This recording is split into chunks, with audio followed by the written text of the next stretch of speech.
नमस्कार। मातृशक्ति और पितृशक्ति। आज मैं चाइना के ऊपर मोदी जी ने जो आज निर्णय लिया है सीमा पर जाने का और वहाँ पर सैनिकों का मनोबल बढ़ाया, देश के आम नागरिकों का बढ़ाया, अंतर्राष्ट्रीय और पड़ोसी देशों को ये आभास कराया कि हम दृढ़ता से अड़े हैं, अडिग हैं और आगे भी ऐसे ही अड़े रहेंगे। तो ये बहुत अच्छा मैसेज है। हमारी सेना के जो 20 सैनिक शहीद हुए हैं, हमें बताया जाता है कि हमारे सैनिकों ने बहादुरी से उनका मुकाबला किया और अपने से ज़्यादा कैजुअल्टी उनकी भी की है और उसका भी विरोध अंतःकरण से वहाँ पर भी होने लगा है। वहाँ के जो सैनिक परिवार है, भूतपूर्व सैनिक हैं, वे हमारे शहीद सैनिकों को मिले सम्मान से अपनी सरकार से आक्रोशित हैं। तो ये भी एक अच्छा संकेत है। साथ में ये भी है कि मोदी जी 2014 के बाद से अंतर्राष्ट्रीय सीमाओं का जो हम अच्छी तरह से ध्यान नहीं दे पा रहे थे, क्या कारण था तो पता नहीं, लेकिन 47 के बाद से ही हम खोते ही आ रहे हैं। कश्मीर को हमने कुछ भाग खोया, 62 की लड़ाई में हम हारे और अपना कुछ बहुत भारी भूभाग हमने गंवा दिया। 65 की लड़ाई में हमने उपलब्धि ली तो हम उसको कैसे नहीं कर पाए, कश्मीर को हम अपने विवादित मुद्दे को नहीं सुलझा पाए।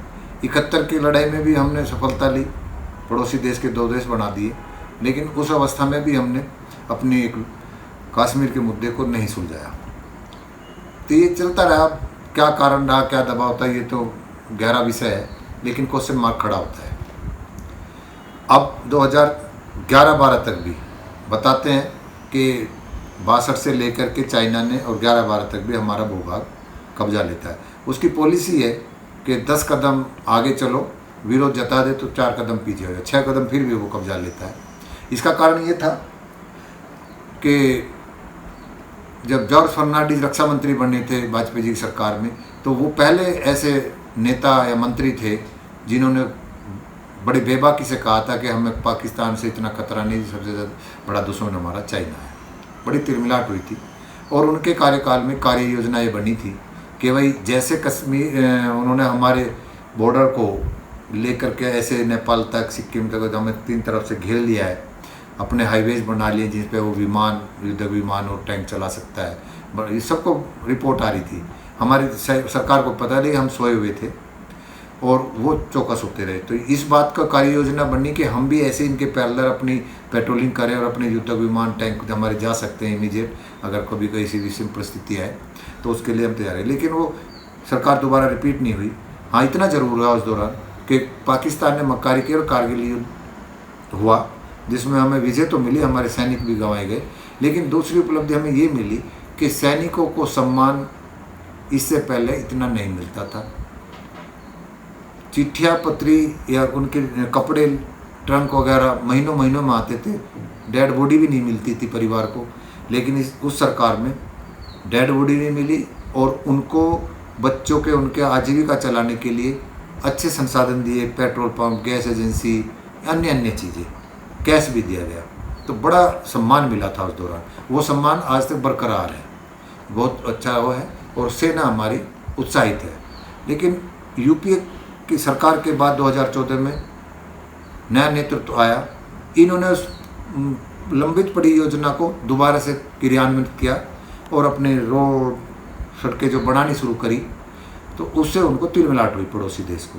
कारण क्या था कि वो तो पेट्रोलिंग करता था, हमारी फौज वहाँ तक नहीं जा पाती थी, LAC के पास तक पहले ही रह जाती थी, क्योंकि वहाँ तक दुर्गम जगह हैं, गाड़ियाँ नहीं जा सकती, पैदल जाते हुए हम इतना ध्यान नहीं देते थे। तो हमारा वो इसलिए वो हमारे क्षेत्र में घुस जाते थे। अब जब उन्होंने देखा कि ये लगातार पेट्रोलिंग के लिए पैरेलल अपना एक खड़ा कर रहे हैं रोड, वहाँ पर अपने हथियार जाने के लिए, सेना जाने के लिए सुगम हवाई पट्टियाँ बना रहे हैं, तो उनको बेचैनी हुई। उसी के कारण ये पहले इन्होंने सिक्किम की तरफ डोकलाम में किया, तो वहाँ हमने विरोध किया, पीछे हटना पड़ा इनको। अब इन्होंने यहाँ किया, तो यहाँ भी क्योंकि हम सड़कें बना रहे हैं तो वो सड़क वहाँ तक ना पहुँच जाए, वहाँ से हमारा चाइना का कुछ पार्ट, गिलगित वगैरह, ये हमारे अंडर कवर होते हैं हमारी सेना के द्वारा, वे ऑब्जर्वेशन में आते हैं, इसलिए वो ऐसा कर रहा है। दूसरा उनका जो कोरोना जो महामारी आई, इसमें जो वहाँ की अंतर्राष्ट्रीय माहौल ख़राब हुआ कि चाइना के खिलाफ हो गया है, तो अंदर से वहाँ के लोग भी परेशान हुए, आंतरिक कलह को उसको भी वो डाइवर्ट करने के लिए ऐसे करता है कि इस छिटपुट में कुछ मिलेगा ही जाएगा, तो अगर पड़ोसी ने विरोध नहीं किया। लेकिन अब वो ऐसा भारत में नेतृत्व नहीं है कि जो विरोध ना करे, वो विरोध लगातार जारी है।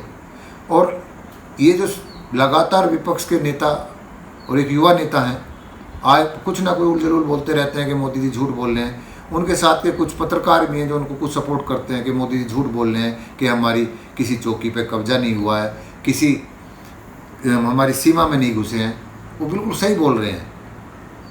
1993 और 96 में जो संधि हुई थी, वैसे भी बताते हैं कि LAC के पास 2 या 3, 4, 5 किलोमीटर तक हम पेट्रोलिंग तो कर सकते हैं, लेकिन स्थायी निर्माण नहीं कर सकते, सेना को वहाँ रोक नहीं सकते। और इस चाइना के बॉर्डर पर तो ये भी था कि हम बिना हथियार के ही पेट्रोलिंग करेंगे। तो अब वहाँ पर जब हमारे उनकी तो वहाँ रोड्स हैं 2, 2.5, 3 किलोमीटर, तो वे अंदर घुस जाते थे, क्योंकि हमारे जब वहाँ पेट्रोलिंग ही नहीं हो रही, हम ऑब्जर्व से नहीं कर पा रहे। अब अगर हम रोड रहेंगी, चेक पोस्ट रहेंगी, हमारे बंकर्स होंगे, तो वो उससे पता चल जाएगा, तो उसको विरोध करना इसीलिए विरोध कर रहा है वो। तो उसी को हम लगातार बढ़ा रहे।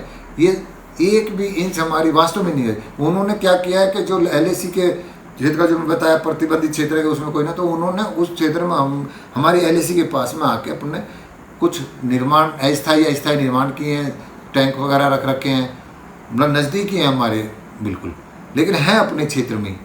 तो ये भ्रमित कर रहे हैं देश को, और मतलब सेना का भी और नेतृत्व, जो देश का नेतृत्व करे उनका भी मोरल डाउन करने का एक गलत प्रयास है। इससे चाइना को, पड़ोसी देश को ताकत मिलती है। पता नहीं क्या लगाव है, मतलब कुछ क्वेश्चन मार्क खड़ा होता है इस पर। भाई विवाद हो सकते हैं, होने भी चाहिए, आलोचना करनी भी चाहिए, लेकिन आंतरिक आलोचना ज़्यादा जरूरी है अंतर्राष्ट्रीय सम्मान की अपेक्षा। अब अंतर्राष्ट्रीय सम्मान के जहाँ गरिमा पे हमारे कष्ट पहुँच रहा हो, हमारे सैनिक तनाव में हो, देश तनाव में हो, वहाँ इस तरह की बातें करने से आपका अच्छा मैसेज नहीं जा रहा। इससे अगर आप सोचते हैं कि राजनीतिक मजबूती मिले, नहीं मिलेगी, जनाधार घटेगा ही, और गाय बगाए आप भाजपा को ताकत दे रहे हैं। मैं तो यही कहूँगा। इसलिए ये ध्यान रखें देश की जनता भी कि ये जो LAC पे बार बार भ्रमित बिल्कुल ना हो। हमारी इतनी सजगता है 2014 में नहीं घुस पाए। जब 73 दिन तक डोकलाम में हम अड़े रहे, तो यहाँ कैसे गंवाने देंगे? हमारी सड़कें भी बढ़ने लगे, सड़कें ही तो नहीं बढ़ने दे रहा। वो गिलगित और ये उनका एरिया हमारा कवर कर लेंगे। वो जो क्या जगह है, वो गलवान घाटी से आगे गोल्डी बेग जगह है, उसमें वहाँ से वो सड़क ऊपर जाएगी, तो बिल्कुल हमारे पे चाइना भी और गिलगित ऑब्जर्वेशन में रहेगा। हमारे उनकी हर हलचल हमारे 24 घंटे निगाह में रहेगी। तो इसलिए वो विचलित है। तो हमारा विपक्ष और कुछ पत्रकार महोदय देश को भ्रमित कर रहे हैं और उनको ताकत दे रहे हैं। ये ना करा जाए। तो मैं यही बोल रहा हूँ कि ऐसी अवस्था को देखिए। मुद्दे और बहुत है देश में, मैंने पहले ही बोला था, फिर बोल देता हूँ कि इंटरनल मुद्दे इतने बढ़िया हैं, सरकार को आप उनमें घेर लीजिए। नोटबंदी में बोला गया था कि भाई इतना पैसा नंबर 2 का मार्केट में है और हम नोटबंदी से पैसा जमा कराएंगे तो बाहर पकड़ में आ जाएगा। पकड़ में तो क्या है, सरकार की मिली भगत कहूँगा या प्रशासन की मिली भगत सरकार की भी होगी कि वो लगभग 90% या 99 समथिंग वो पैसा पहुंच गया, यानी 100% के करीब पैसा वापस अकाउंट में आ गया। तो ये भी अच्छी बात है कि वो पैसा जो नंबर 2 में था नंबर 1 का हो गया। लेकिन जिन्होंने नंबर 1 का किया है, वे सस्पिशियस अकाउंट सरकार ने घोषणा की थी कि 18.5 लाख है। आज तक उन पर कोई गतिविधि, कोई चार्ज नहीं लगाया है, किसी को कोई मतलब गिरफ्तारी नहीं हुई है। तो विपक्ष क्यों चुप है? ये तो बहुत गंभीर मुद्दा है। इस पे क्यों नहीं ध्यान दे रहा? ध्यान इसलिए नहीं दे रहे कि इसमें सत्ता और विपक्ष दोनों का ही लोग लिप्त है उन अकाउंट्स में, या तो इनके समर्थक है या इन लोगों का है। तो ये देश की जनता समझती है। जहाँ तुम्हें अपने ऊपर आ चाहती है तो सब उस मुद्दे पे नहीं बोलते, लेकिन देश की गरिमा गिरा करके, तुष्टीकरण करके सत्ता पाना चाहते हो। तो ये तरीका अच्छा नहीं है। जनता अब समझ रही है, जनता को समझना चाहिए कि भाई कोई किस उद्देश्य से ऐसा काम कर रहा है। ये भाव समझ लेना विपक्ष का भी, सत्ता पक्ष का भी, कि इस समय अगर अंतर्राष्ट्रीय सीमा सुरक्षित करनी है तो कुछ उस पर एक्सपेंसेस खर्च होंगे, खर्चा बढ़ेगा, तो हम आम आदमी को भी कुछ कष्ट होगा। उसके लिए हमें कष्ट के लिए तैयार रहना चाहिए कि राष्ट्र का स्वाभिमान ही सबसे बड़ा सम्मान है, और अगर हम राष्ट्र का स्वाभिमान कमज़ोर है तो देश कमज़ोर ही होगा। कोई भी हमें धमका ले, कोई भी हमें आँख दिखा लेगा।